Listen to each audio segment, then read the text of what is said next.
Oi pessoal, vamos ler mais um ensaio do Montaigne. Dessa vez ele vai falar sobre as adivinhações.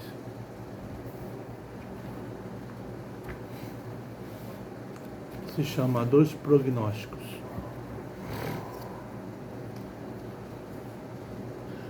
Quanto aos oráculos, é certo que já bem antes de Jesus Cristo não lhes davam muita importância, pois vemos Cícero esforçar-se por descobrir a causa do seu descrédito. É uma fala de Cícero.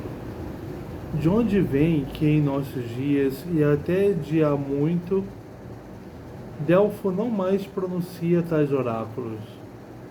De onde vem que nada se despreza mais?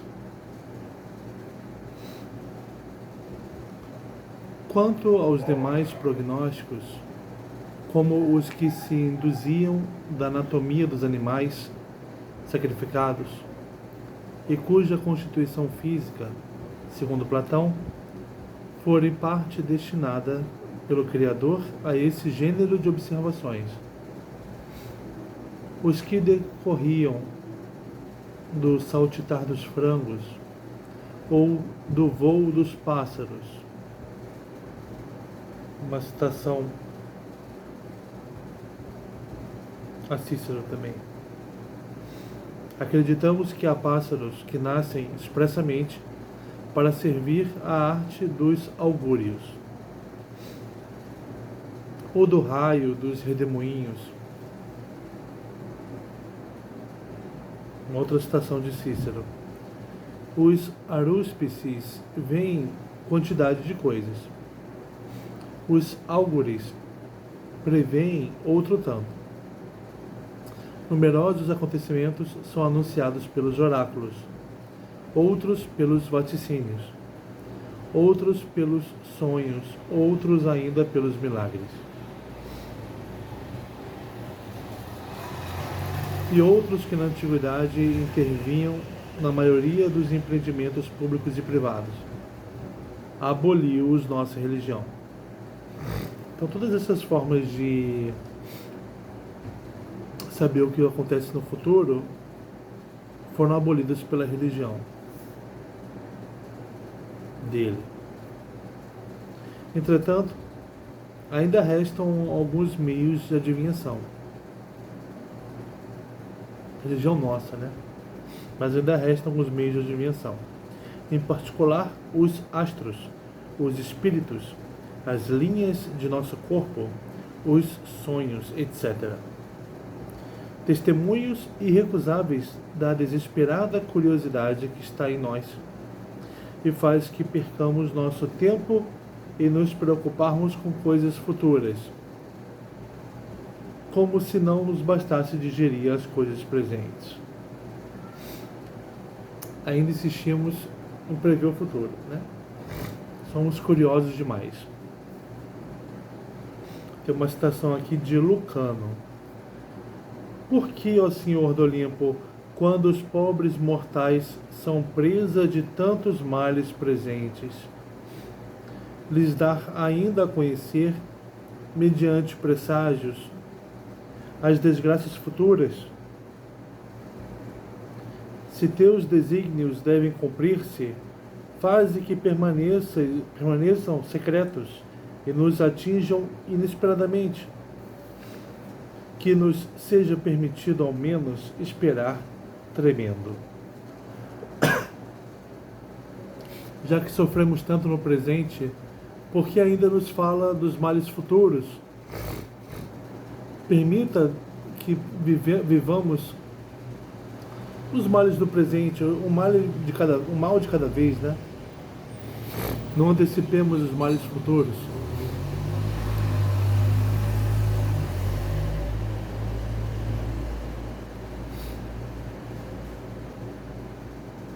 Mas uma citação de Cícero. Nada se ganha em conhecer o futuro, e infeliz é quem se atormenta em vão. Como quer que seja, a adivinhação tem bem menor autoridade hoje. Eis porque o exemplo de François, Marquês de Saluce, me parece notável.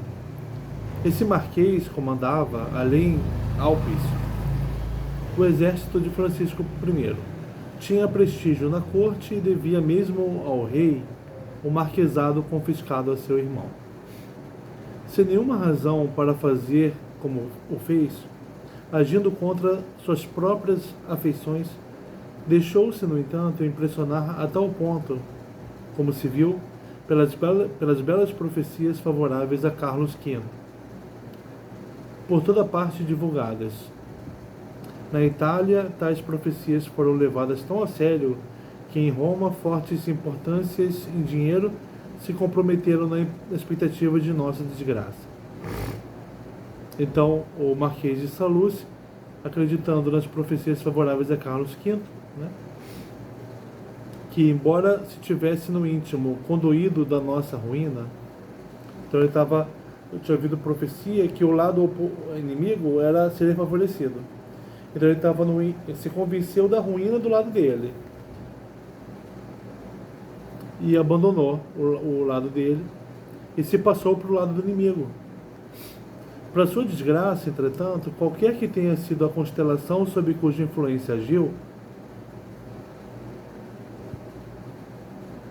tomando tal decisão, conduziu-se, contudo, como um homem solicitado pelos sentimentos mais antagônicos. Pois, senhor das cidades e das forças que possuíamos, e estando o exército inimigo sob as ordens de Antoine de Leves nas imediações, sem que ninguém o suspeitasse, podia fazer-nos pior do que fez.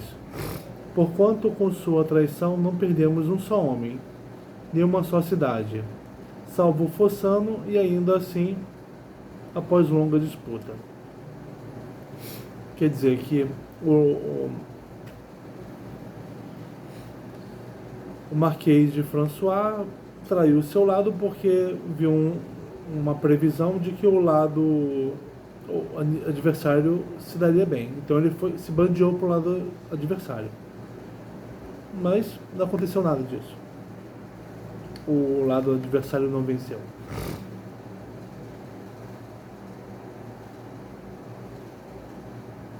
Para uma citação de Horácio.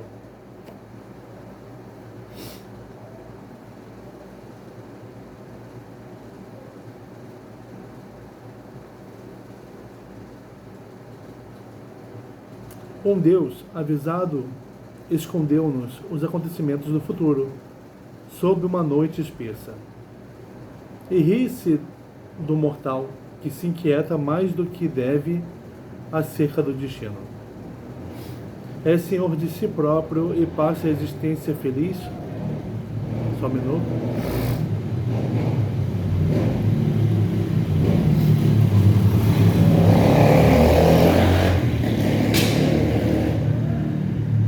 Deus escondeu o destino dos homens, né?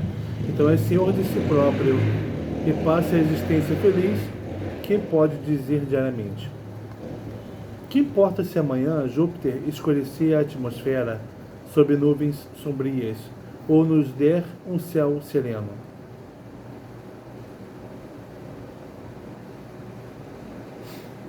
Satisfeitos com o presente, evitemos preocupar-nos com o futuro.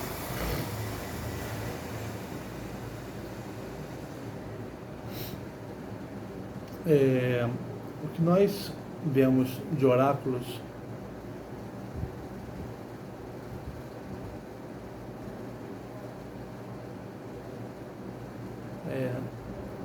que nós vemos na literatura grega antiga, nós vemos a respeito de grandes heróis, né? A respeito de personagens importantes. Tem o oráculo que disse que o Paris, príncipe troiano, traria desgraça para a sua cidade, para o seu povo.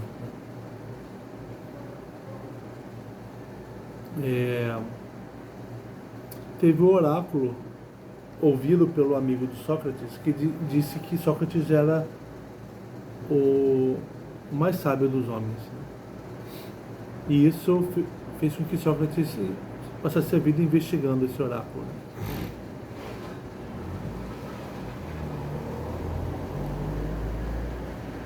Então, tem também histórias, Édipo,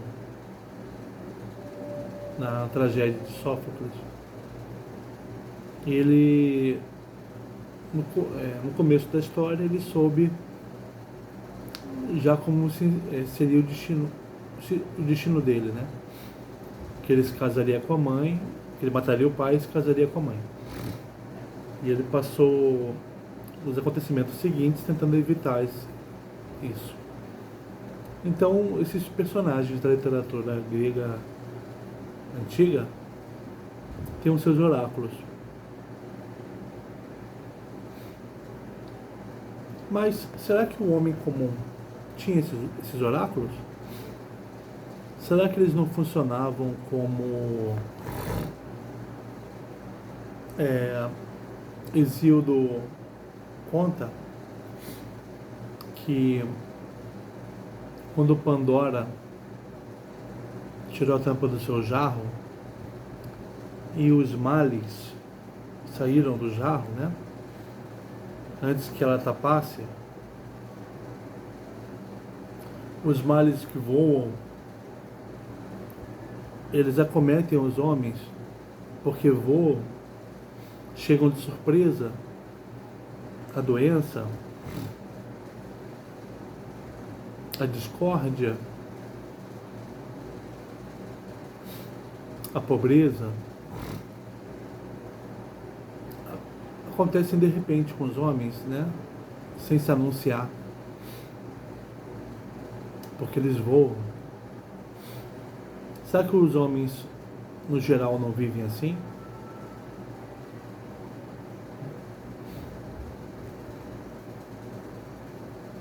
Montaigne está falando de uma outra época em que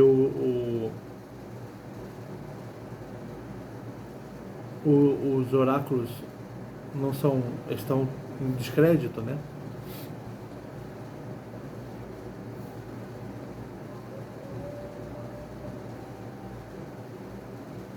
Mas ele está falando, pelo que estamos vendo, contra os que continuam dando crédito ao oráculo, né?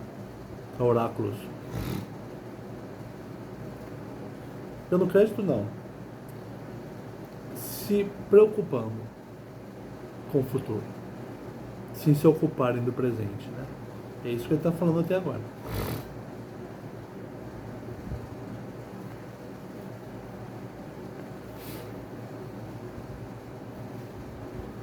E erram os que interpretam como contrário à nossa tese o seguinte aforismo. Um aforismo de Cícero. Há quem assim raciocine. Se existir adivinhação, existem deuses. Se existem deuses, existe adivinhação. Pacúvio diz muito mais sabiamente.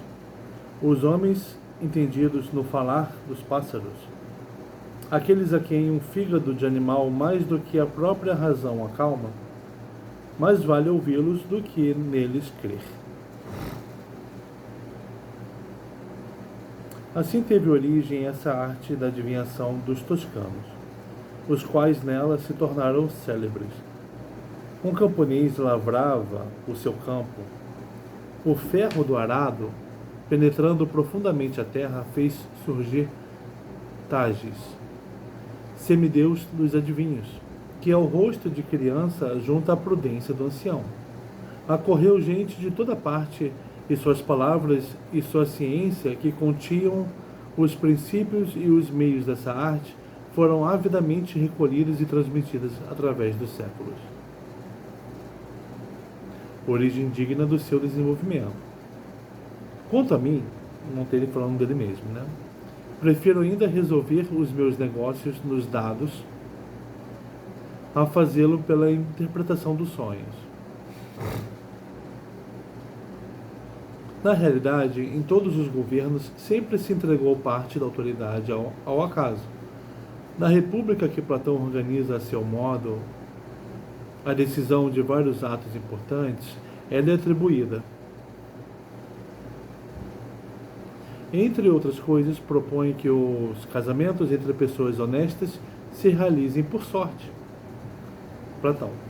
E leva tão a sério essa eleição fortuita, essa eleição fortuita, que aos filhos dela, resultantes, determina sejam educados no país mesmo, enquanto aos que nascem de uniões contratadas por gente ruim, gente não sorteada, determina que se exilem.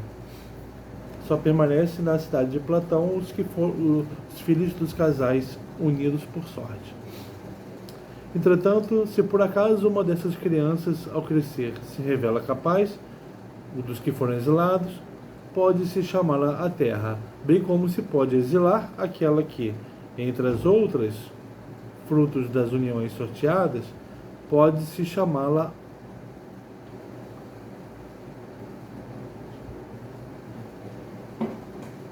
pode-se exilar, né? Entre as outras, que não demonstra aptidões na adolescência.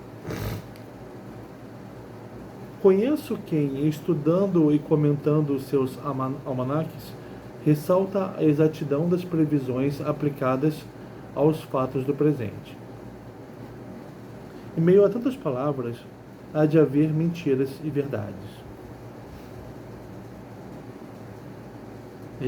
Agora ele está começando a falar que ele acredita na sorte, e vai falar de pessoas que acreditam em previsões, né? E acabam falando mentiras e verdades. Ele está fazendo concessões ao que ele disse antes. Mais uma citação de Cícero: ao se atirar ao alvo o dia inteiro, alguma vez se atingirá a meta. Ele está rindo da sorte, né? Não está fazendo concessão, não. Não dou importância ao fato de por vezes acertarem, pois seriam de muito maior utilidade se acontecesse sempre o contrário do que predizem. Como ninguém anota seus erros, tanto mais quanto constituem a norma e são infinitos, fácil se torna valorizar-lhes as ocasionais adivinhações, como raras, incríveis, prodigiosas. O adivinho, ele muito mais erra do que acerta. Acontece que quando ele acerta, isso é mais notado. Então parece que ele acerta sempre.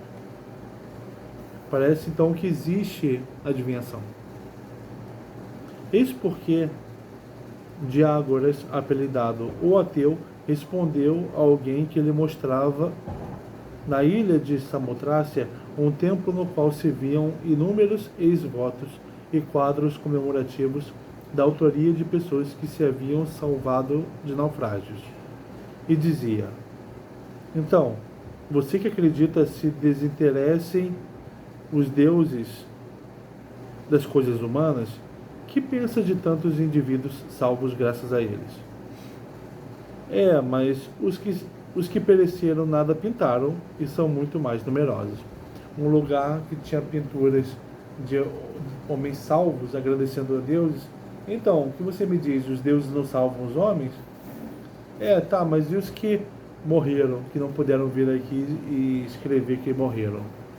São muito mais numerosos. Cícero disse que somente Xenófanes de Colofon, entre os filósofos que admitiram a existência dos deuses, se esforçou por combater toda espécie de adivinhação. O que não é de estranhar, porquanto vimos por vezes, e em seu detrimento, alguns espíritos de elite se aterem a tais tolices. Duas maravilhas há no gênero que eu gostaria de ter visto: o livro de Joaquim, abade da Calábria, predizendo todos os papas futuros com seus nomes e particularidades, e o livro do imperador Leão, que profetizava os imperadores e patriarcas gregos. Mas o que vi com os meus olhos é que nas perturbações públicas certas pessoas surpreendidas com os acontecimentos, se entregam a práticas supersticiosas, buscando na observação dos astros as causas e os sinais precursores de suas desgraças. Há homens importantes que são supersticiosos, mas há muito mais pessoas comuns supersticiosas. E com isso se sentem tão felizes que estou persuadido tratar-se de um passatempo divertido para os espíritos sutis e ociosos. E acredito que espíritos sutis é ótimo, né? Espíritos de gente burra. E acredito que quem adquire suficiente destreza para inventar e interpretar acha o que bem entenda em qualquer escrito. Quem quer um oráculo, vê oráculo em tudo. Facilita-lhes a tarefa o falar obscuro, ambíguo, fantasista do jargão profético, pois os que o empregam abstêm-se de se exprimirem com clareza, a fim de que a posteridade possa arranjá-lo a seu gosto. O profeta fala de forma obscura, porque ele precisa ser interpretado. E assim, ele sempre vai citar, né? O último parágrafo do texto. O demônio familiar de Sócrates consistia provavelmente em certas inspirações que se apresentavam a ele sem passar pela razão. Sócrates, de vez em quando,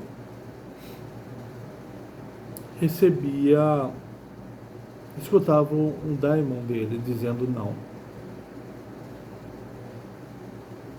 Quando ele queria fazer alguma coisa.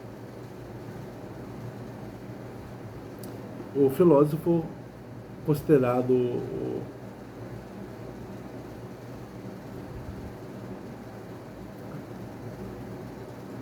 preocupado com a razão, ele se guiava pelo daimon, por uma força, por uma entidade, força não, uma entidade metafísica.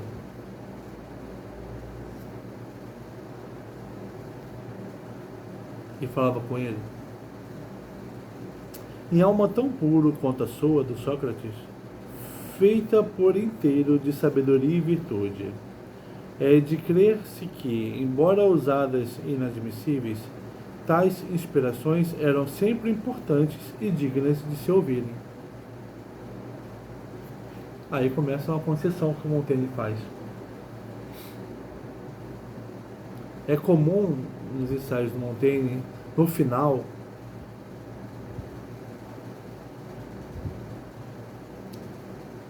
ele argumentar pelo lado oposto, em relação ao qual ele vinha argumentando. Ele vai mudar o lado dele. Era bom para o Sócrates ouvir o seu daimon. Não há quem não sinta em si mesmo, por vezes, semelhante obsessão de uma ideia brusca, veemente e fortuita. Todos sentem a invasão de uma ideia. Cabe a cada um de nós dar-lhe ou não certa consistência, a despeito do que manda a prudência, a qual fazemos ouvidos moucos.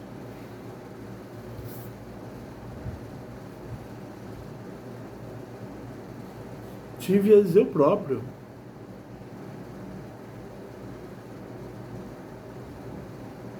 Carecedoras de razão, mas violentamente persuasivas. Ou, ao contrário, como era o caso de Sócrates. E a elas me abandonei com tamanha felicidade que quase poderia atribuir-lhes uma origem divina. Ele teve ideias bruscas e se abandonou a elas com felicidade.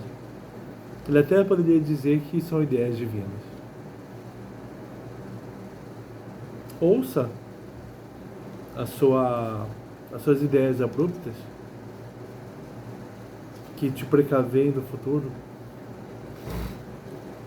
Então, não é para você procurar oráculo para saber o que vai acontecer no futuro e ficar preocupado.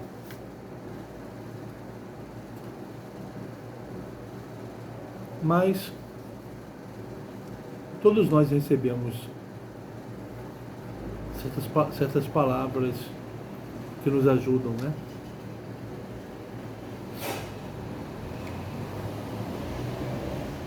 Quer elas tenham origem divina ou não.